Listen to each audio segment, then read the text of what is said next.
Selamat pagi, Shalom, anak-anakku yang saya kasih dalam Tuhan Yesus, dan yang saya hormati Bapak Ibu Guru SD Advent Malang. Kita bersyukur kepada Tuhan pagi hari ini, kita masih diberikan kesehatan, dikarunia keselamatan, semua oleh karena kasih setia Tuhan yang besar dalam kehidupan kita.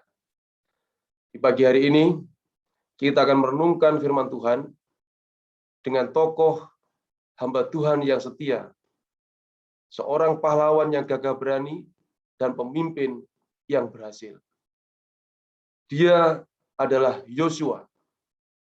Namun sebelum kita belajar lebih lanjut tentang Yosua, marilah kita tunduk kepala, kita berdoa terlebih dahulu. Mari kita berdoa. Tuhan, Bapa kami yang di surga yang penuh kasih, di pagi hari ini dia Bapa, kami bersyukur terima kasih atas kesempatan yang Tuhan berikan kepada kami untuk belajar akan firman Tuhan. Kiranya melalui pelajaran hamba-Mu Yosua yang setia kepada Tuhan, boleh menguatkan hati kami dan iman kami dalam mengikut Tuhan sampai Tuhan datang menyelamatkan kami. Terima kasih Bapa, dan ampuni segala dosa pelanggaran kami. Di dalam nama Yesus Kristus kami berdoa. Amin. Anak-anakku, saudara-saudaraku yang dalam Tuhan Yesus, siapakah Yosua itu? Yosua adalah salah seorang pemimpin bangsa Israel. Dia adalah seorang pemimpin pasukan perang dari bangsa Israel. Dalam Keluaran pasal 17 ayat 10 sampai 13, Yosua memimpin bangsa Israel untuk berperang melawan bangsa Amalek. Dan dia berhasil oleh karena kuasa Tuhan yang menyertai bangsa Israel. Dan melalui doa Musa yang terus-menerus, akhirnya Yosua dan bangsa Israel berhasil menang. Kemudian Yosua adalah juga seorang abdi Musa, pelayan Musa yang setia, yang loyal kepada Musa. Ketika Musa diperintahkan Tuhan naik ke Gunung Sinai, Yosua ikut mendampingi Musa. Kata dalam Keluaran 24 ayat 13. Kemudian kisah yang akan kita pelajari pada saat ini adalah dalam Bilangan pasal 13 dan pasal 14 yang menceritakan tentang 12 pengintai Israel yang diutus oleh Musa untuk mengintai situasi kondisi dari tanah negeri Kanaan. 12 pengintai ini telah dipilih dari antara 12 suku bangsa Israel. Mereka adalah kepala-kepala suku, pemimpin-pemimpin suku bangsa Israel. Mulai dari Ruben, Simeon, Yehuda, Isakar, dan seterusnya. Ada 12 suku Israel, masing-masing dipilih satu orang pemimpin di antara mereka untuk menjadi pengintai di negeri Kanaan yang akan mereka duduki dan akan mereka kuasai. Di antara 12 pengintai ini adalah seorang pemimpin dari suku Efraim yang bernama Hosea bin Nun. Dan Musa menamai dia dan memanggil dia dengan sebutan Yosua bin Nun. Dan juga pemimpin yang hebat bersama-sama dengan Yosua adalah seorang yang bernama Kaleb bin Yefun. Dia dari suku Yehuda. Sementara Yosua dari suku Efraim. Nah, Musa memanggil mereka untuk berkumpul. Lalu Musa memberi pengarahan kepada mereka. Sebagaimana perintah Tuhan, mereka harus mengintai negeri Kanaan. Saudaraku, pengintai ini, kalau zaman sekarang, anak-anak, kita mengenal dengan nama intelijen, atau mata-mata dalam bahasa Indonesianya. Dalam bahasa Inggris sering kita mendengar istilah spionase. Seorang mata-mata atau pengintai, dia harus memiliki kecerdasan. Dia harus memiliki kepintaran untuk melihat situasi, kondisi dari negeri yang akan mereka duduk. Lalu Musa berkata kepada mereka, Sekarang engkau harus mengintai negeri Kanaan yang akan kita duduki. Apa yang harus dilihat?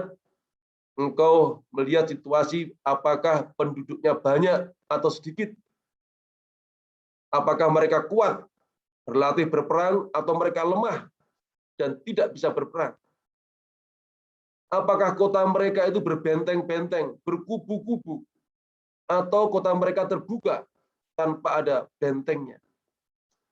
Apakah tanah mereka itu penuh dengan pepohonan atau mungkin pegunungan, atau kota mereka itu terbuka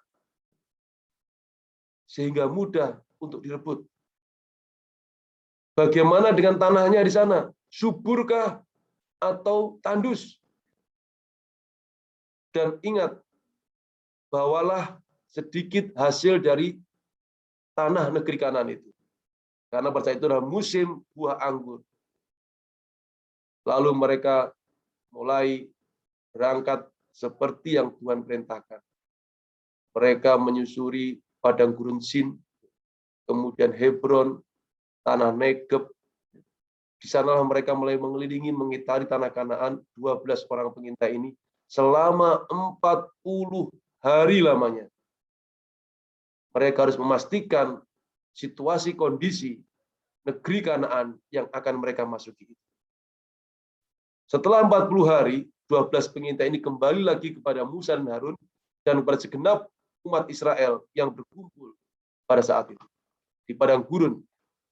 Nah, anak-anakku dan saudara-saudaraku dalam Tuhan, lalu mereka mulai menyampaikan laporan mereka tentang situasi kondisi dari negeri Kanaan yang akan mereka duduki itu. Mereka bercerita kepada Musa dan Harun dan kepada segenap bangsa Israel bahwa negeri itu sungguh sangat subur makmur, penuh susu, melimpah susu dan madunya, dan mereka membawa satu tandan buah anggur yang sangat lebat dan besar-besar. Karena saking suburnya, saudara-saudaraku dan anak-anakku, buah anggur satu tandan itu mereka pikul berdua dengan pikulan. Tidak sanggup satu orang membawa satu tandan, jadi mereka harus pikul berdua satu tandan buah anggur. Dan mereka tunjukkan itu kepada Musa dan Harun dan kepada segenap umat Israel. Lalu mereka menceritakan hal lain dari subur makmur negeri itu. Mereka mengatakan bahwa negeri itu sangat penuh dengan penduduk-penduduk yang tinggi besar, raksasa. Bahkan di sana mereka katakan ada keturunan Bani Enak, ada suku-suku dari Bani Enak yang tubuhnya tinggi besar, raksasa. Lalu mereka menyebarkan berita bohong atau hoax zaman sekarang. Mereka mengatakan bahwa penduduk di negeri Kanaan itu adalah manusia yang memakan penduduknya sendiri, atau kanibal. Nah, anak-anakku, begitulah berita hoax atau berita bohong yang mereka sebarkan. Sehingga membuat bangsa Israel menjadi ketakutan. Dan mereka menambahkan lagi, kita ini seperti belalang di hadapan mereka. Kita akan dimakan habis oleh mereka. Anak-anakku dan saudara-saudara dalam Tuhan. Lalu Kaleb bin Yefun, dia tampil ke depan. Dia berteriak, tidak! Kita akan masuk ke negeri itu. Dan kita akan menduduki negeri itu. Tuhan akan menyertai kita dan menyerahkan negeri Kanaan ke dalam tangan kita. Lalu orang-orang itu mulai marah kepada Kaleb. Dan mereka mengatakan, Kaleb, kamu bohong, kamu tidak benar. Kita akan dikalahkan mereka. Lalu segenap bangsa Israel itu mulai ribut, dan mereka mulai menangis, bahkan mereka bersungut-sungut dan memberontak melawan Tuhan. Mereka berkata, untuk apa kita sekarang sampai di sini? Kalau kita akan mati karena pedang mereka, kita akan mati karena pedang mereka, dan anak istri kita akan jadi tawanan mereka. Lebih baik kita sekarang kembali ke Mesir. Baiklah, kita angkat pemimpin dan kita kembali pulang ke Mesir daripada kita mati di padang gurun ini karena pedang bangsa Kanaan dan anak istri kita menjadi tawanan bangsa asing. Nah, saudara-saudara, karena persungutan ini, lalu Musa dan Harun sujud di hadapan Tuhan, di hadapan bangsa Israel itu. Ketika mereka sudah mulai menangis, mereka bersungut-sungut, mereka mengeluh dan memberontak kepada Tuhan. Musa dan Harun sujud di tengah-tengah mereka. Dan melihat muka Harun dan Musa sujud ke tanah, maka Yosua dan Kaleb tampil ke depan. Yosua dan Kaleb mengoyakkan pakaiannya. Lalu mereka berkata, apa yang dilakukan ini? Jika Tuhan berkenan kepada kita, negeri itu akan diserahkannya kepada kita. Kita akan mengalahkan bangsa Kanaan dan kita akan menduduki negeri itu. Hanya satu yang minta, janganlah memberontak melawan Tuhan. Jikalau Tuhan di pihak kita, pasti negeri itu akan kita duduki. Lalu bangsa Israel mendengar perkataan Yosua dan Kaleb di tengah-tengah mereka. Mereka menjadi marah. Mereka semua berteriak dan hendak melempari Yosua dan Kaleb dengan batu. Lalu tiba-tiba kuasa Tuhan turun ke atas genap umat Israel. Dan di atas kemah suci bait Allah di tengah-tengah bangsa Israel. Maka mereka semua takut. Dan mereka tidak jadi melempari Yosua dan Kaleb dengan batu. Lalu Tuhan berfirman kepada Musa, sampai berapa lama bangsa ini terus memberontak melawan aku? Mereka terus bersungut-sungut melawan aku. Nah, anak-anakku dalam Tuhan, anak-anakku dalam Tuhan, saat ini kita akan membuka dalam Bilangan pasal 4. Bagaimana Yosua dengan imannya mengatakan di tengah-tengah bangsa Israel, mengoyakkan pakaiannya tadi. Negeri yang kami lalui untuk diintai, itu adalah negeri yang luar biasa baiknya. Berpikir positif.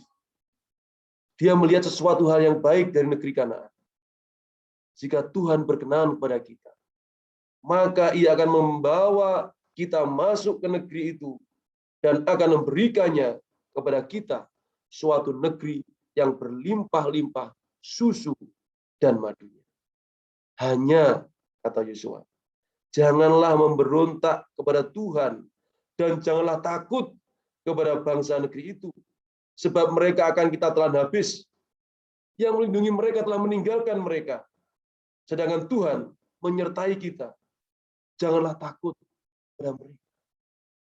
Inilah perkataan Yosua yang selalu menguatkan hati Musa dan Harun dan memberikan semangat kepada bangsa Israel untuk mendorong mereka jangan takut. Tuhan di pihak kita. Saudara-saudaraku dalam Tuhan.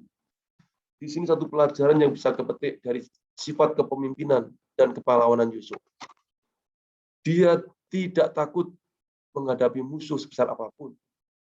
Karena dia percaya Tuhan menyertai umatnya. Nah, berpikir positif seperti Yosua adalah hal yang penting di saat kita menghadapi kesulitan masalah dalam kehidupan. Tidak mengeluh, tidak bersungut-sungut kepada Tuhan. Saudara, bukankah banyak pengalaman-pengalaman yang menyenangkan dalam kehidupan kita? Bunga-bunga kehidupan yang kita alami bersama dengan Tuhan. Tapi seringkali kita membawa duri-duri pengalaman kehidupan kita. Dan itu yang kita bagikan kepada orang lain. Kesedihan, ketakutan, kekhawatiran, keluh kesah macam-macam. Kita ceritakan kepada orang lain. Sehingga membuat orang lain justru semakin sedih. Dan tidak percaya kepada Tuhan. Tetapi kita lihat bagaimana seorang pemimpin Yosua ini, yang bernama Yosua ini, dia tidak bersungut-sungut dan tidak mengeluh. Karena dia punya keyakinan Tuhan menyertai bangsa Israel. Dia mengajak masyarakat bangsa Israel untuk berpikir bagaimana negeri itu sangat melimpah susu dan madu. Nah, saudara, akhirnya anak-anakku, ya,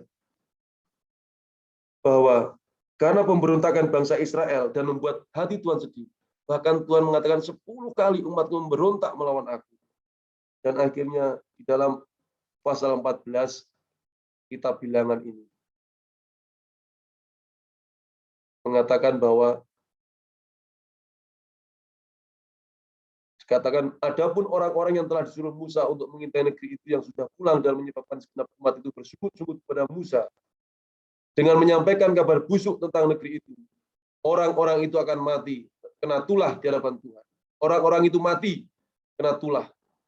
Tetapi yang tinggal hidup dari orang-orang yang telah pergi mengintai negeri itu hanyalah Yosua bin Nun dan Kaleb bin Yefun. Akibat pemberontakan 10 pengintai Israel dan seluruh segenap umat Israel ini, maka mereka yang usianya 20 tahun ke atas, yang bersungut-sungut dan memberontak kepada Tuhan, mereka semua mati di padang gurun, dan bangkai-bangkai mereka semuanya terkubur di padang gurun. Tetapi tinggallah anak-anak mereka yang dikatakan akan menjadi tawanan oleh bangsa Kanaan.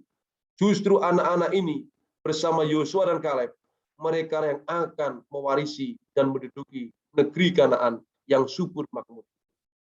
Saudara-saudaraku, hanya orang yang percaya pimpinan Tuhan, hanya orang yang bersandar pada kuasa Tuhan yang akan masuk ke dalam negeri Kanaan itu. Demikian juga kita. Kita memiliki janji pengharapan bahwa kita punya negeri Kanaan surgawi di mana Tuhan sediakan bagi kita. Dan hanya mereka yang percaya sepenuh hati kepada Tuhan dan yang mengandalkan Tuhan dalam kehidupan mereka, mereka yang akan masuk negeri Kanaan surgawi yang Tuhan sediakan bagi umat-umatnya yang percaya. Nah, selanjutnya dari kisah Yosua ini. Di dalam Yosua pasal 2 ayat 24. Di sana dikatakan dalam Yosua 2:24, Yosua menyuruh para pemimpin Israel untuk mengintai kota Yeriko. Setelah mereka masuk tanah Kanaan, ada satu kota Yeriko yang berkubu. Dan Yosua hendak menaklukkan kota Yeriko itu. Lalu Yosua menyuruh beberapa pengintai untuk memasuki kota Yeriko dan mengintai situasi kondisi kota Yeriko sebagaimana Yosua disuruh Musa untuk mengintai negeri Kanaan. Karena pengalamannya, maka orang-orang yang dipilih oleh Yosua adalah orang-orang yang penuh iman dan percaya kepada Tuhan sepenuh hati. Dan mereka membawa kabar kepada Yosua bahwa negeri itu akan kita kuasai, akan kita duduki. Keyakinan iman mereka seperti keyakinan Yosua. Dalam Yosua 2:24. Lalu Yosua mengatakan dalam Yosua 3 ayat 10. Kalau anak-anakku membaca dalam Yosua 3:10, dengan penuh keyakinan Yosua berkata kepada segenap umat Israel, Tuhan Allah ada di tengah-tengah kita. Tuhan bersama dengan kita. Maka kita akan menduduki bangsa-bangsa yang ada di tanah Kanaan. Nah, saudara, di dalam Yosua pasal 5 ayat 13 sampai 14. Ketika Yosua di sore hari senja, dia melihat mengarahkan pandangannya ke kota Yeriko. Dia sedang memikirkan bagaimana cara strategi yang terbaik untuk menduduki dan menguasai kota Yeriko. Sementara dia berpikir keras sambil melayangkan pandangannya ke arah kota Yeriko, tiba-tiba di depannya ada seorang laki-laki yang berdiri tegap. Karena Yosua sedang memikirkan bagaimana strategi masuk negeri itu. menurut pikiran manusia. Tiba-tiba laki-laki itu berdiri dan Yosua terkejut. Dan Yosua langsung menghunus pedangnya seperti seorang prajurit. Dia berkata, siapakah kau? Kawan atau lawan? Lalu laki-laki yang berdiri di depannya itu berkata, bukan. Aku adalah penghulu bala tentara surga. Aku adalah pemimpin bala tentara surga. Siapakah dia? Dialah Tuhan Yesus. Allah yang Maha Kuasa yang memimpin Yosua hingga Yosua dan Kaleb dan seluruh segenap Israel masuk ke negeri Kanaan. Seketika itu Yosua langsung sujud mukanya ke tanah. Dan Yosua berkata, ya Tuanku, apakah yang hendak disampaikan Tuanku kepada hamba-Mu ini? Lalu Tuhan pun menyuruh Yosua menanggalkan kasutnya, sepatunya. Karena tempat di mana dia sujud itu adalah suci. Karena Tuhan hadir di sana. Dan setelah itu, Tuhan memberikan arahan, perintah kepada Yosua bagaimana cara untuk menduduki kota Yeriko itu.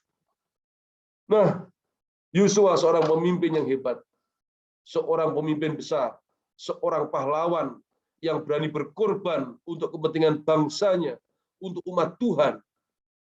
Tetapi dia seorang yang tunduk dan patuh kepada pemimpin bala tentara surga, kepada Tuhan yang di surga. Yosua sujud, tunduk, patuh pada setiap perintah yang Tuhan berikan kepadanya. Nah, saudaraku, untuk menjadi pemimpin yang sukses, yang berhasil, kita harus loyal, kita harus tunduk kepada pemimpin bala tentara surga, Tuhan yang Maha Kuasa. Kemudian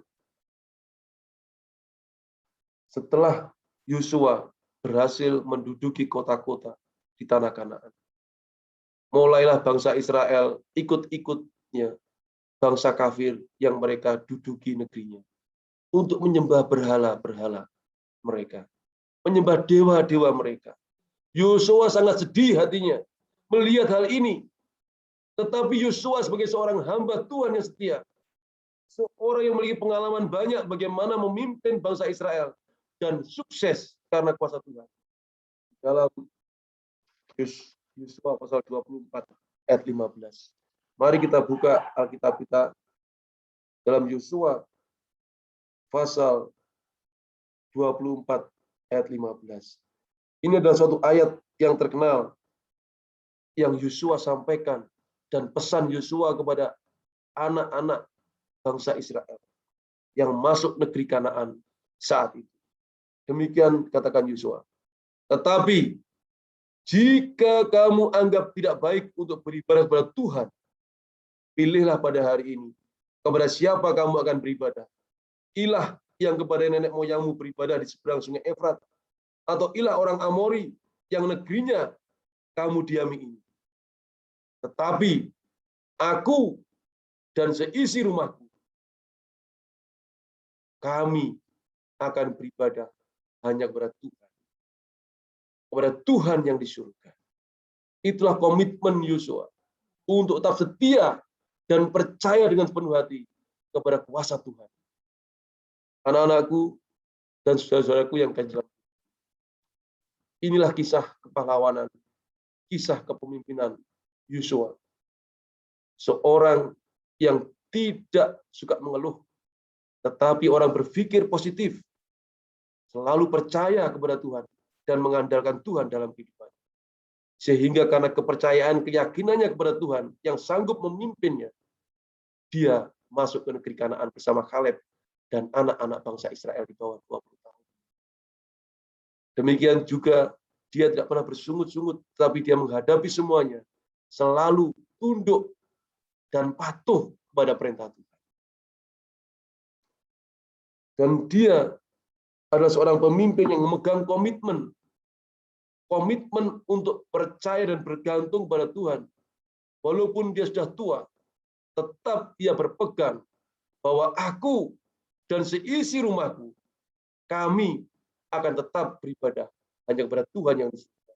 Tuhan yang menciptakan alam semesta, yang berkuasa atas dunia ini. Biarlah kisah tentang kepemimpinan dan kepahlawanan Yosua ini menjadi inspirasi bagi kita anak-anakku untuk berjalan dengan iman kepada Tuhan. Meraih cita-cita masa depan kita, selalu percaya kepada pimpinan Tuhan. Inilah yang menjadi doa dan harapan kita bersama. Kiranya Tuhan senantiasa menyertai kita dalam sepanjang perjalanan kehidupan kita, sampai Tuhan datang. Yang kedua kali, kita masuk negeri Kanaan surgawi, yang Tuhan janjikan dan sediakan bagi kita umat-umatnya yang percaya dan setia sampai akhir, seperti Yosua. Tuhan memberkati. Mari kita tunduk kepala dan kita berdoa. Maha besar Bapa kami yang di surga. Terima kasih Tuhan atas renungan firman di hari ini. Kiranya pelajaran dari pengalaman hamba-Mu Yosua yang setia ya Bapak, boleh menolong kami untuk tetap setia kepada Tuhan dan percaya dengan sepenuh hati kepada Tuhan. Dalam setiap langkah kehidupan kami selalu mengandalkan Tuhan, dan Tuhan memimpin kami. Ya Bapa, ampunilah segala dosa kesalahan kami. Jikalau kami seringkali tidak percaya kepada Tuhan atau ragu-ragu akan pimpinan, dan biarlah kiranya untuk kedepannya kami lebih percaya dan bersandar hanya kepada Tuhan dalam kehidupan kami. Berkati anak-anak Tuhan yang sedang belajar di SD Advent. Berikan mereka hikmat akal budi dari surga. Berikan mereka kesehatan di tengah masa pandemi ini. Demikian juga kepala sekolah, bapak dan ibu guru yang mendampingi mereka. Tuhan berikan kesehatan. Tuhan berikan hikmat akal budi untuk membimbing, mendidik dan mengasuh anak-anak ini tetap setia kepada Tuhan dan meraih keberhasilan karena Tuhan. Terima kasih Bapak. Kami serahkan segala permohonan kami hanya dalam satu nama, Yesus Kristus Tuhan dan Juru Selamat kami yang hidup. Amin. Terima kasih. Tuhan senantiasa menyertai.